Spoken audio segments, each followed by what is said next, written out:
Hello and welcome to Behind the Story with America Media. You're about to watch a really honest and in-depth conversation with a Catholic sister who's worked inside Haiti for years. We'll discuss the recent devastating earthquake there, the church's relief efforts, and the larger challenges that continue to plague Haiti as a country. Click the subscribe button below for more videos from America, and give this video a thumbs up too. And you can support our ministry and access all of America's content by getting a digital subscription at americamagazine.org/subscribe. The link is below.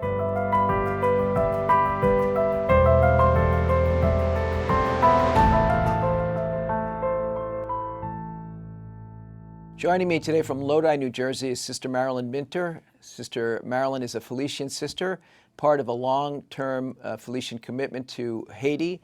She has recently returned from Jacmel, Haiti, and was in Haiti, unfortunately, a couple of weeks ago on August 14th when yet another devastating earthquake struck Haiti.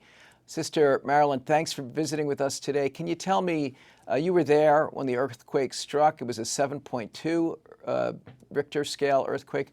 What happened?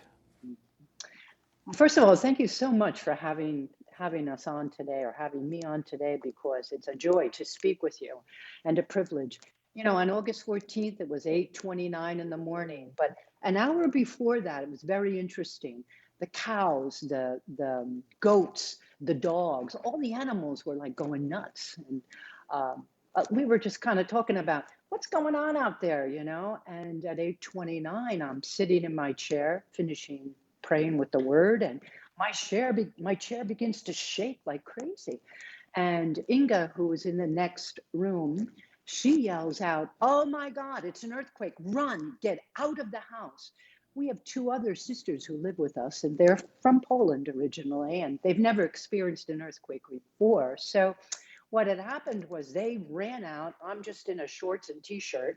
I run out with no shoes on. And when we got outside, everybody in the village around us were on the street screaming, yelling. You could even hear people in the marketplace yelling, "Earthquake, earthquake," or tremblement de terre. Yeah. And we just kind of like went, "Oh my God." So about 20 minutes we stood outside, came back inside, and then, you know, you communicate by social media in Haiti, and bing, bing, bing, getting messages galore. 7.2 coming from the west of the island, Lakai, Jeremy, and that area. So yeah, it was pretty scary. And then we had about 4 aftershocks after that. Was your region among the hardest hit? No, Jacmel area, we're closer to the, Dominican Republic. No, we weren't hit. There was no damage anywhere. We did like a little walkthrough looking at the foundation. No damage in Jacmel area. So praise God for that. However, Lakai was devastated. And of course, everybody was rushing out of their buildings because the big threat during an earthquake is that the buildings will collapse on the inhabitants, and that did happen, unfortunately, to thousands of people across Haiti. Oh, yeah. About 2,000 were killed. And from what I've been reading, a lot of the injured have had to have amputations because of these injuries, being trapped under their own homes. Well, yeah, because, you know, you don't have instant care. Like, you have ambulance, you have immediate response crew, right? No, it's not like that there. The people in the village respond. The people in the city respond immediately. And they're the ones digging people out until rescue crews could come in days or two later. But no, and then once they get people out, their wounds are not cared for. So now they're suffering from infections and amputations. Yeah, and apparently thousands of those amputations have taken place in the 2 weeks since the Already. Earthquake. Mm-hmm. And now the relief effort was further complicated because immediately after the earthquake, Tropical Storm Grace came through and really complicated matters for people in Haiti. Well, I find it very interesting when they said Tropical Storm Grace, because we were in it and it was like a hurricane. So if it's a tropical storm, what is it, 83? But it was like 79 or 80. So it was like a hurricane. Yeah. So if we experienced that, all right, can you imagine having an earthquake, only living in a tent and being under such conditions? So it's a devastating time even now, because people are trying to respond and they can't get through the roads because the roads were parted, right? They separated, the earth separated. And if that's separated, they can't get through. Then you have people who are living nearby, starving, so afraid, so frightened. They're attacking the trucks coming in. So it's so difficult. Even today, as I'm speaking to you, it's difficult to enter into that area. Do you have a situation report, a recent one? It's been 2 weeks since the earthquake. We're reading Yes, about yes. the struggle to get aid to the hardest hit areas. Even the Hmm. USAID, the Agency for International Development, is struggling to Yes. get millions of dollars of U.S. aid into the area. What are the conditions like in a good time, and what are they like now? Well, in a good time, the difficulty is roads are blocked, and they're blocked because we have a lot of problems with the political situation. We have gang lords, and they're blocking roads. People are not getting electricity. They block roads. They set fires. People are just they need care. They have needs.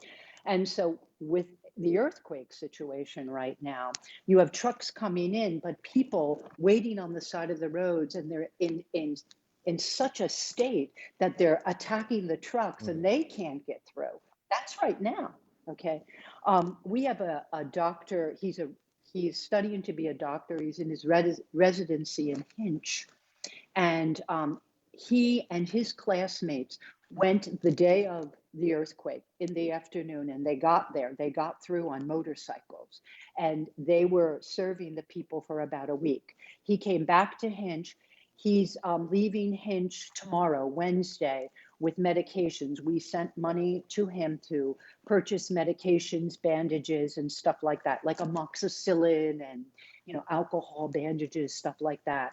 And also, he requested tents because people don't even have tents because, as Still you up. said, USAID can't get through. Yeah. But with motorcycles, and they can shimmy through all that. So he said, yes, it's still, they need supplies, they need medical supplies.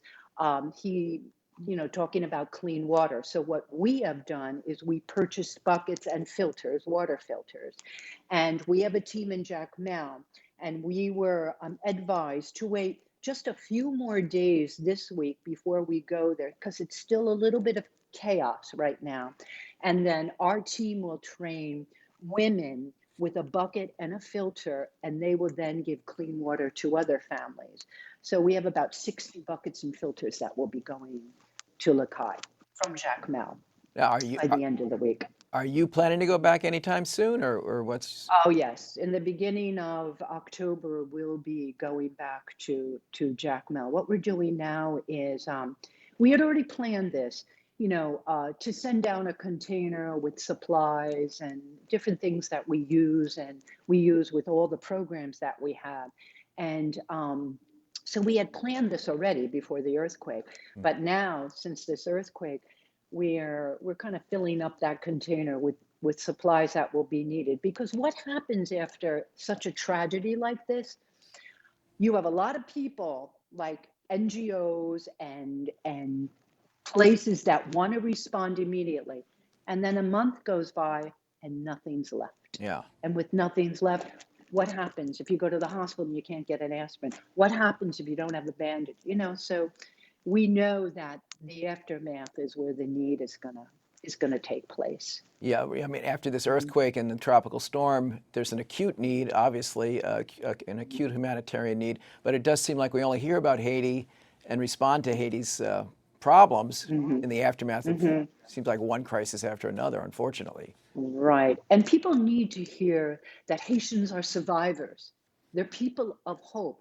However, with all that's been going on this past year, Yeah. maybe I want to say 3 years politically, all right, um, they're getting depressed. They're getting depressed, and they come to us and they lose hope, but there more people are coming and wanting to talk and wanting to share, and how can we make things better. And Inga, myself, and Sister Isayasha and Sister Yulita, the four of us that are there, we're constantly talking about being women of hope. And this must be particularly difficult given the political uncertainty and confusion. The president was assassinated. President Moise was assassinated in mid-July. A month later, we have July 7th. Yeah. early July. So when you say the people are frustrated with the political situation, is it because of the assassination, or does this have deeper roots? Oh, has much deeper roots because of the corruption. And I think you've read this in every article, you've heard this in every newscast, you've written about this yourself, where it's corruption, political corruption, and people are not being treated fairly. I mean, when you look at a situation where 80% of your population is living in a poverty level and 20% are living, middle upper class, it's not just. People just want to have jobs. They want to eat. They want to have gas to drive their car or their motorcycles, which are taxis there. You need to get rid of the corruption. How do you do that? Well, there's many activists now starting to speak up. And I think this is what you're hearing more and more. Like, they want a just election for a new president. I'm not sure how that's going to get done, but they want, a just That's what election. the people want. They have, yeah. And the gangs are controlling everything. They're blocking. There's a roadway to get from Jacmel to Port-au-Prince, Madison, and you can't even pass there because at certain times they're with guns. They're shooting at the car. They're blocking the roads. They're burning tires. Yeah, let me just back up there a second, Sister, that you mentioned gangs. Is this because the central government is so weak and even basic law enforcement is sort of falling apart in the countryside and in the cities? Well, I don't want to get into the political situation, right? Because how about we just talk about the security? What's the security situation like? That is a problem because who do you trust? People don't trust the police. And that is a problem. In Jacmel, the church, which is very beautiful, tries to collaborate, tries to be in relationship with the forces that are in Jacmel. Jacmel, for us, is very tranquil, is very peaceful. We have our problems too. Don't get me wrong. We have problems too. But, the church is trying their best to speak, to be in conversation. But when it comes up to that major city, it's very difficult. So there isn't a trust. So you're saying the church is one of the last social institutions in Haiti that people are still willing to rely upon? Yeah, they are. They are. But it's not easy. It's not easy for them either. Yeah. It's not easy. They did make a statement about asking the president to resign in the beginning of the year because of all the destruction and all of the demonstrations going on and looking at the situation. But nothing changed with that. Nothing changed. Yeah, up until the president's unfortunate assassination. Oh, so it yeah. engendered a great deal of more confusion, I imagine. I think a lot of people in Haiti were already very cynical after the 2010 earthquake and that experience when literally billions of dollars of aid was pumped into the local economy, and people in the years afterwards throw up their hands and said, where did all that money go? Where did all that aid disappear? Is that a concern now in the aftermath of this earthquake? Even though the damage was not as great, there's still going to be a lot of foreign aid coming in to respond. Do people expect that they will once again not see any concrete results? Yeah, that is an underlying fear. Yeah, that is an underlying fear because of what, you go by experiences, right? So when you have all of the NGOs come in and they want to build this and they want to fix this and they want to get that, but the money, the major money to help people's lives, to empower them, to sustain them, to give them independence, we don't see that. We haven't seen that. No, not at all. So yeah, where has that money gone? And this is why people now, after this 7.2 earthquake, say, look for organizations that are on the ground. Look for organizations where that money is going and every dollar will go to help those people. It is sort of a catch. That's the reality. It creates sort of a catch-22, though, doesn't it? Because there's so many interventional forces, intervening forces now in Haiti, doing some of that services, providing some of the services that are normally government's responsibility. So how does one balance that? I mean, you do want the government to develop and sort of get on its own 2 feet in the future, and yet the need is there. The emergency need is there. The long-term needs are there. What advice can you offer our viewers?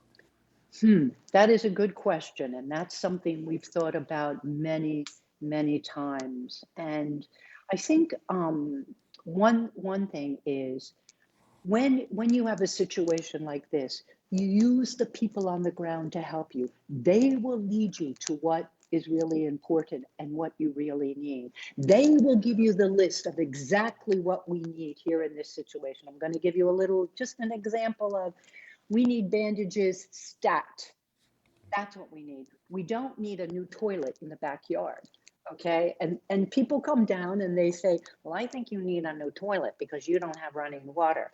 Yeah, but let's take care of this and let's have the bandages, right? To take care of the infection. So you want to work with people, like there's organizations called the Good Samaritan, okay? There's organizations like Food for the Poor that are on the ground, CMMB, right? The Catholic Medical Mission Board.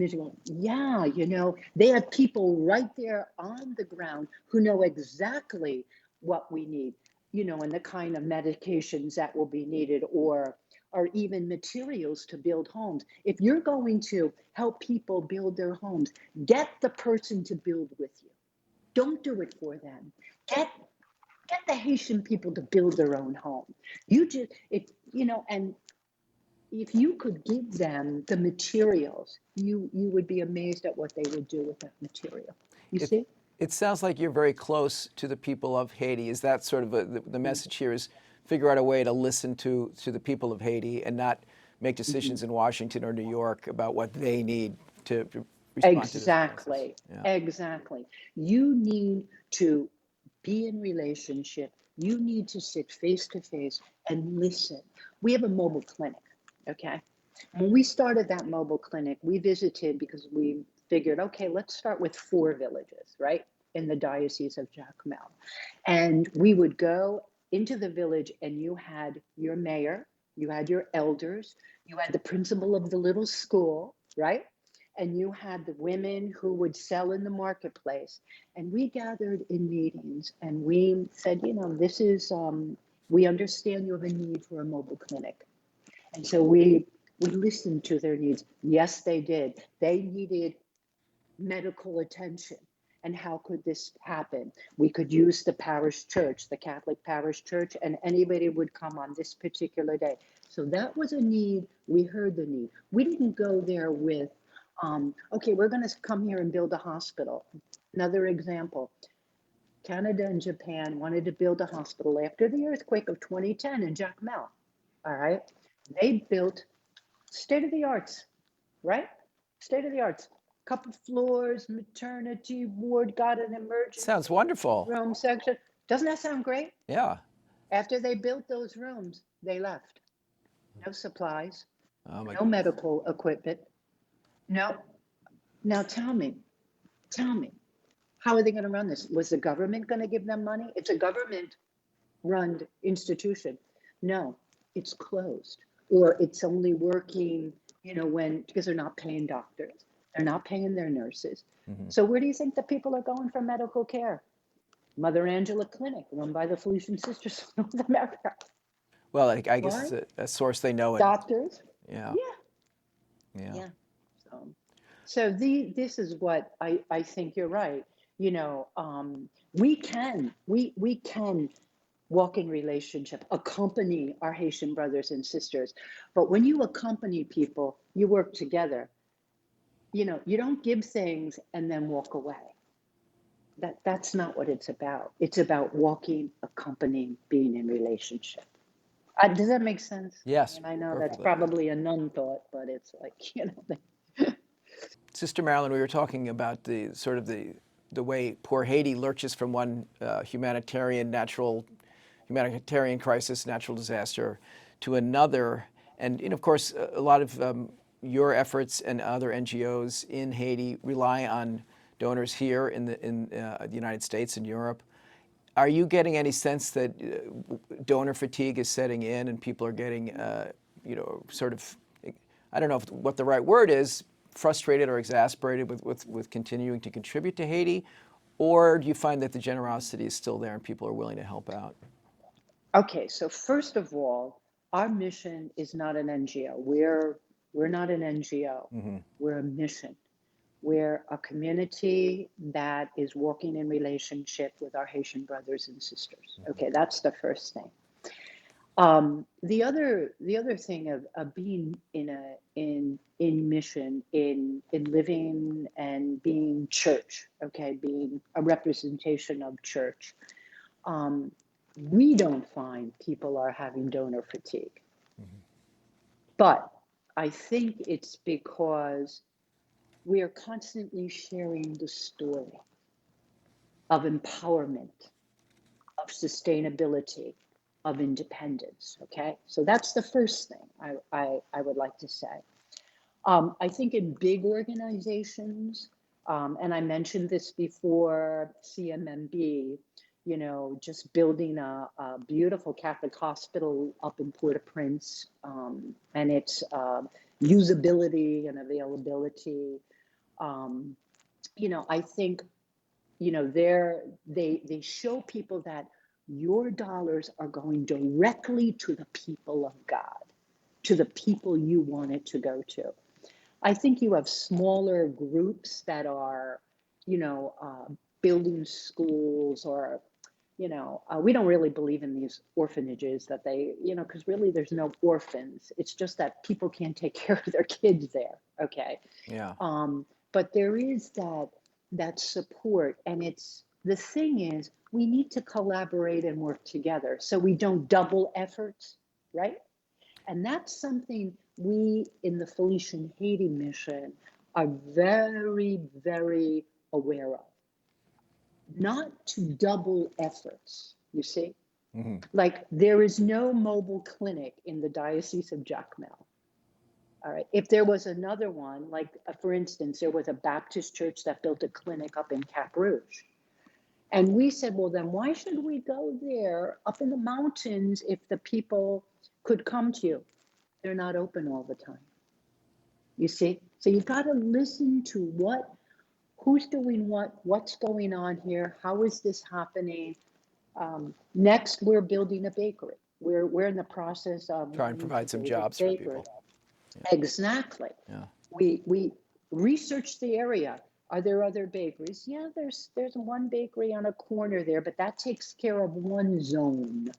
All right. We would be taking the bread to the places where we have our mobile clinic, which are in villages and far away up in the mountains, and also cakes and stuff like that. But that's down the road a bit. But I mean, you see, you've got to look at, am I doubling effort, or is this an effort that we can collaborate as a group?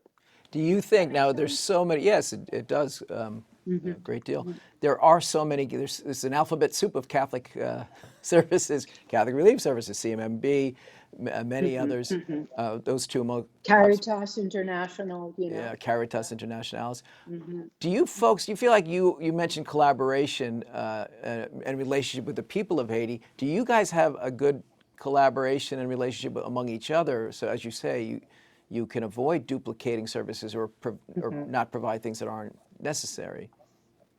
Or is Well, that something you have to work on? we want to, yeah, you have to work at it. Yeah. Okay, because basically the religious in Jacmel and the Diocese of Jacmel have schools, right? So, and some of them are Haitian communities, Haitian owned, all right, and then others are international.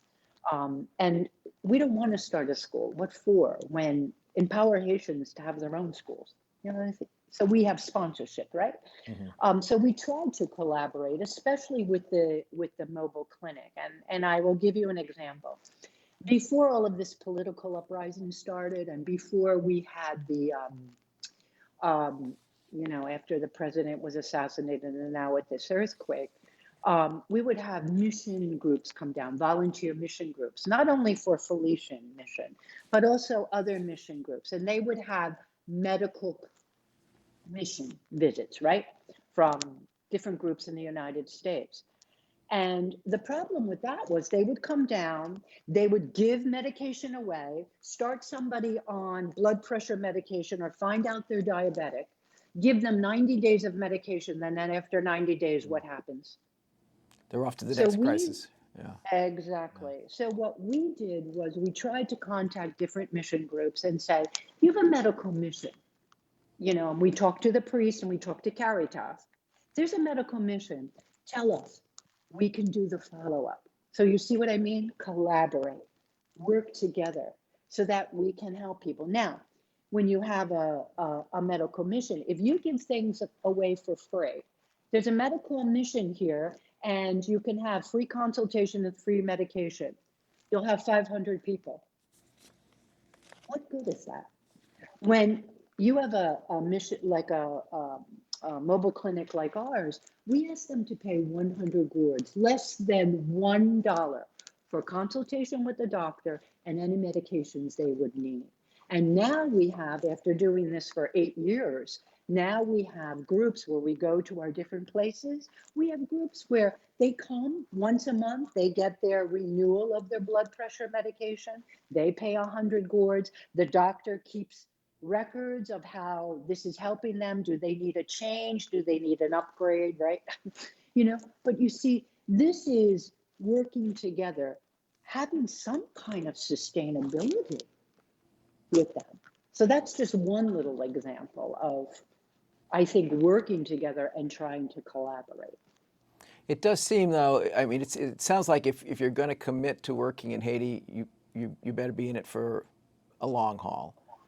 And I guess that just brings us right back to that whole problem of, is your participation creating that dependency? I hear you trying to create structures that encourage independence and autonomy and looking to the future.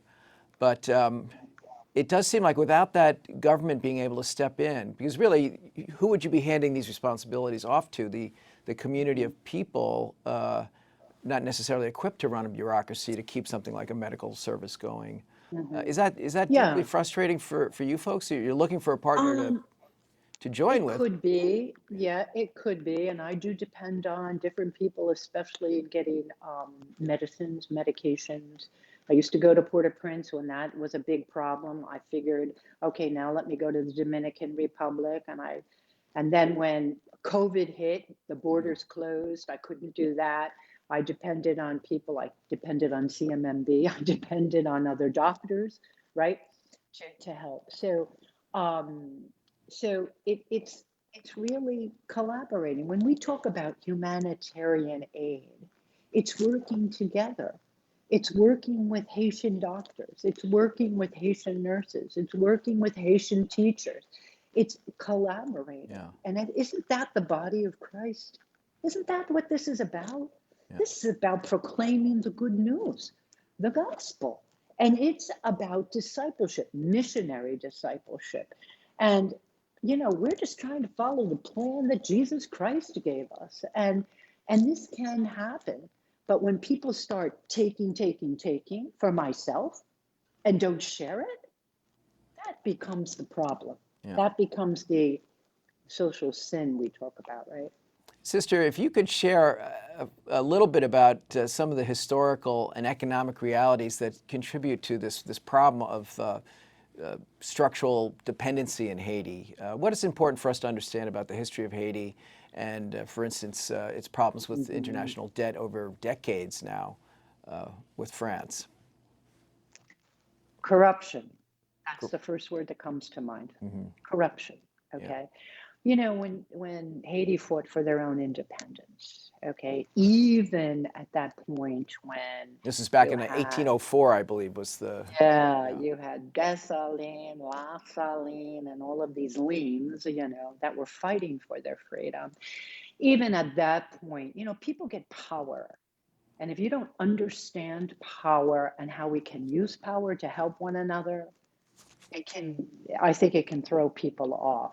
So I think even early at that time, as if someone didn't meet a criteria, they assassinated you. It just seemed like when you read the history of Haiti, it's a constant, oh, he got assassinated. Oh, he died. Oh, he got so it just seems. Yes, right up until July, this has been a chronic challenge. Yeah. Exactly. So it's been one thing like that after another. I'm not a historian, and I don't claim to be an historian. I'm only sharing you what I've read, what I've kind of prayed about or meditated on also, okay? And then when people came in, when you hear or read the story of Baby Doc, right? Mm. He was a doctor. He loved the people. He served the people. They loved him dearly. But Baby Doc also had some other issues medically. I think he was diabetic. He went into a diabetic coma at one point and came out, and it seemed like he was like kind of went crazy after that. And he then became a dictator to the people. And he had gangs, he gave them guns. Some people say they got guns from Iraq or Iran. Who knows where all these guns come from? Because I know they don't sell them where I live. I mean, you don't see any gun shops or any. Anyway, but so you have somebody like him that uh, started to give like the poorest of the poor, he'd give them a few gourds, like money, right? And then, oh, he'll take care of me. He'll watch over me. And some people still believe that when they had dictatorship, they were taken care of better than they were with independence. I mean, so, you have a history of that, and then you have a history where Duvalier family kind of took over. You had Doc, and then you had his kid, and then he died, and then you had um, other people that came in that tried to give independence, but then you had gangs once again coming in and forcing the streets to listen to them versus listening to a freedom of democracy and independence. And then you had Aristide. Gosh, he was like a Salesian before. He was a great preacher. People flocked to him. Then he couldn't be a religious at the same time and become president. So he chose to leave the priesthood and he wanted to lead the country. He got involved in corruption. So corruption just seems to be the underlining current, Yeah. a cyclic. So I pray that those who are they call them those activists, down there trying to have freedom and looking for independence, and even that Petro Carib, there was that whole gasoline thing. That Where came did from those billion? Venezuela that Yeah, the disappeared. Yeah. billions of It's just dollars one that thing where after did another, that sounds like. go? Yeah. And they claim Martelli, then they claim this poor Jovenel Maurice.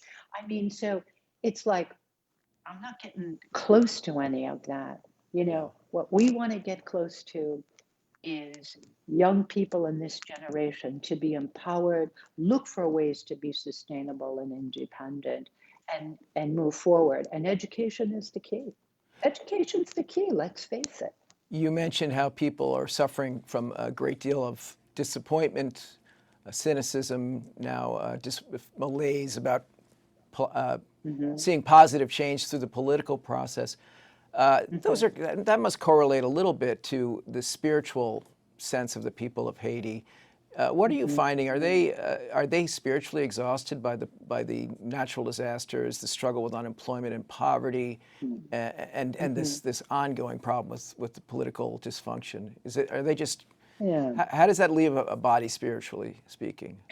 Yeah, that is a good question. I think it's yes and no. Okay. Um, they're faith-filled people. They're faith-filled people, but you still have voodoo. Okay. All right. You can have, 90% Catholic or Christian, right? But you could have 100% voodoo, as they say, right? So they depend on these levels of trying to find some type of higher power, of a force that will help them. Okay.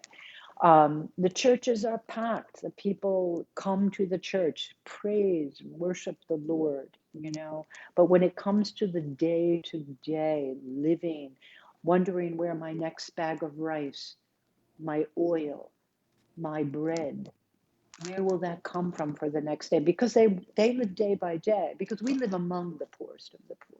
Okay, so they live only day by day. They don't live like where I'm going to buy like at the grocery store. It doesn't happen that way because there's no electricity 9 times out of 10, right? Maybe they'll get an hour of electricity if they're lucky, you know. So it's this kind of how do I live? So you try to bring the physical and the spiritual, right? And the psychological. And so when people come to us, we find out more people are coming to pray with us, are sitting to talk with us, and trying to listen to, okay, I have a need. Okay, so how can we help that need? How can you work for that need, you know? Because it's not like a giveaway. That's the biggest problem. I think everybody getting something given away for free, there's nothing, there's no relation. Thank you, bye, they go, and then they don't come to you until the next time that runs out, right? It doesn't work that way in our mission, and people know that in Jack Mel. Don't go to the Felician sisters unless you want to work. So, And I guess so. You also want to have a relationship about your spiritual exchange. It sounds like. What have you learned about your faith or your spirituality through this experience? Through almost 10 years in Haiti, I believe, right? yeah, 2012. the Felician sisters of North America, the Felician charism internationally, is to be about the spiritual renewal of the world. And that is the key. That's the basic thing, is to be about the spiritual needs of people. And when you are about spiritual needs of people, the physical needs emerge, right? I mean, that's a given. It's a balanced life, that active contemplative life that we live. And has it been frustrating? Yes. Has it been a challenge? Yes. Has it been transformative? Yes, but I have to be honest with you. I have never lived my religious life these past 40 something years like I live it now. I have never lived my poverty, my chastity, my obedience the way I live it now. And I live it from the word of God. From living that word every single day and putting feet on the gospel, putting hands on the gospel, putting a voice in the gospel, putting my ears in the gospel like I've never done before. Like you hear that saying, what would Jesus do? That's exactly what I say every time that barrier door rings. What would you do in this situation, Lord? What would you do? What do you do? The guy's crying his eyeballs out because he can't pay. He can't pay where he lives. They're kicking him out, and they do that. They just kick you right out. If you have a place and you haven't paid that rent for the year, what do? You try to look for another space that's affordable for what he can do. So yeah, it's a challenge, and thank God we all don't feel that challenge the same day, or the frustration the same day. There are times where like our young people come to us and we feel like we're a bank. We're not a bank. We're not a bank. But how can we look at this together? And you want to go to school, so what could you do here in the mission? Well, I could tutor. Oh, well, I could take care of the kids on the playground. Oh, I could, clean up over here every single day because this is where the kids are eating. So we have this pay it forward program with our young people and our young adults, so, but it's one-on-one. It's not like going where 1,000 people are there and I'm going to touch 1,000 people in one shot. It's one-on-one. It's families. So And it's day we by collaborate day, with the church. Yes, it is. day by day, looking for that next opportunity to serve. It sounds like. Mm-hmm, mm-hmm, mm-hmm, Sister Marilyn, thank you so much for being with us today. We do appreciate mm-hmm, it, and best wishes and God bless with your mission in Haiti. mm-hmm. Thank you so much for this opportunity, and God bless you, because I'm a big fan of yours. You're the one. Good. Glad to meet you. Thank you for watching Behind the Story. Be sure to click the subscribe button for more videos from America, and give this video a thumbs up too. You can support our ministry and access all of America's content by getting a digital subscription at americamagazine.org/subscribe. The link is below.